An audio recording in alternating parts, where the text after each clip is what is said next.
Assalamualaikum warahmatullahi wabarakatuh. Perkenalkan, nama saya Putri Nurmila dari kelas SKIA dengan NIM 20101020022. Saya di sini akan menjawab pertanyaan dari ujian akhir semester mata kuliah Sejarah Pergerakan Nasional Indonesia. Untuk soal yang pertama yaitu pentingnya kita belajar sejarah pergerakan nasional Indonesia.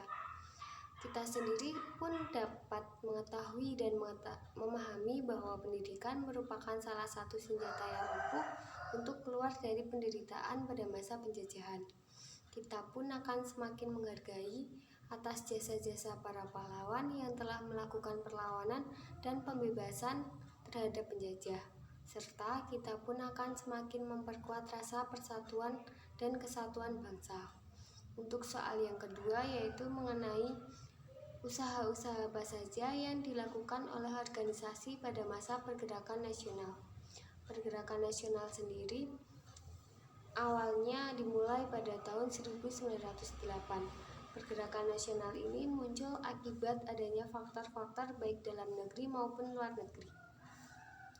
Untuk organisasi yang pertama yaitu organisasi Budi Utomo. Budi Utomo sendiri merupakan organisasi pelopor penggerak organisasi-organisasi di Indonesia. Budi Utomo sendiri dilatar belakangi oleh Wahidin yang mendirikan yayasan beasiswa untuk membiayai pemuda-pemuda yang pandai tetapi kekurangan dalam faktor ekonomi, yang ingin atau mempunyai keinginan untuk melanjutkan pendidikan ke sekolah yang lebih tinggi pada tahun 1906. Untuk menghimpun dana, Wahidin melakukan propaganda keliling Jawa dan ketika itu bertemu dengan mahasiswa-mahasiswa Stovia. Bersama-sama dengan mereka, Wahidin pun mendirikan Budi Utomo. Dalam melakukan atau mencapai tujuannya, Budi Utomo sendiri melakukan beberapa usaha yaitu memajukan pertanian, peternakan, perdagangan, teknik dan industri, menghidupkan kembali kebudayaan, dan memajukan pengajaran sesuai dengan apa yang dicita-citakan Wahidin Soedirohoesodo. Untuk memajukan pengajaran sendiri merupakan usaha yang pertama yang dilakukan untuk mencapai kemajuan bangsa. Untuk organisasi yang kedua yaitu organisasi Sarekat Islam. Organisasi Sarekat Islam sendiri berdiri lahir terlebih dahulu yaitu Sarekat Dagang Islam di Surakarta oleh Haji Samanhudi. Pada mulanya organisasi ini dimaksudkan untuk menghadapi pedagang-pedagang Cina yang menguasai perdagangan bahan batik. Kemudian dengan dilarangnya Sarekat Dagang Islam ini, maka pemuka-pemukanya tidak tinggal diam.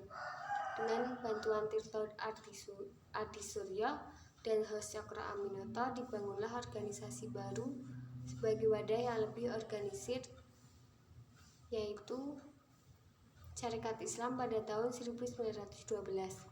Pada hakikatnya Sarekat Islam merupakan keberlanjutan dari Sarekat Dagang Islam atau Sarekat Dagang Islam dalam wajah yang baru. Partai ini diorganisir oleh kelas pengusaha kecil. Usaha-usaha yang dilakukan SI sendiri ialah menghidupkan kembali jiwa dagang bangsa Indonesia, memperkuat ekonomi agar mampu bersaing dengan bangsa asing, mendirikan koperasi di Surabaya, mendirikan PT Setia Usaha, menerbitkan koran utusan Hindia, mendirikan bank, serta menyelenggarakannya penggilingan padi. Untuk organisasi yang ketiga yaitu Taman Siswa. Taman Siswa sendiri didirikan oleh Ki Hajar Dewantara pada 3 Juli 1922 di Yogyakarta. Organisasi ini bertujuan untuk memajukan Indonesia dalam bidang pendidikan dan kebudayaan. Pada tahun 1932, Taman Siswa ini sempat ditentang oleh Belanda dengan cara dikeluarkannya Undang-Undang Sekolah Liar. Taman Siswa mengetahui dengan jelas bahwa pendidikan nasional merupakan alat untuk memajukan bangsa Indonesia. Dalam menjalankan proses pendidikannya, Taman Siswa menggunakan cara atau sistem among guna mencapai cita-cita Taman Siswa. Untuk mencapai cita-cita tersebut, lembaga Taman Siswa membuat semboyan yang harus menjadi pegangan untuk setiap pendukung taman siswa. Semboyan tersebut yaitu ing ngarsa Song Tulodo ing madya mangun karsa tutwuri handayani. Organisasi ini pun mampu mendirikan sekolah-sekolah dari taman kanak-kanak, sekolah taman madya atau sekolah menengah atas hingga pendidikan sekolah guru. Untuk soal yang ketiga yaitu mengenai sekelompok orang yang ingin mengubah ideologi atau dasar Pancasila menjadi sistem kekhalifahan Islam. Menurut saya sendiri tidak setuju atau tidak dibenarkan karena Indonesia mempunyai banyak keberagaman.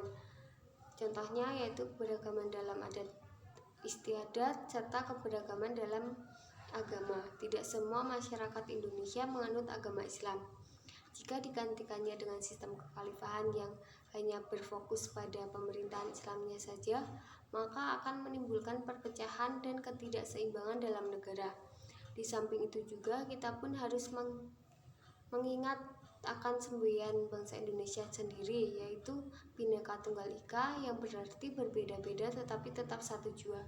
Sekian jawaban dari saya. Wassalamualaikum warahmatullahi wabarakatuh.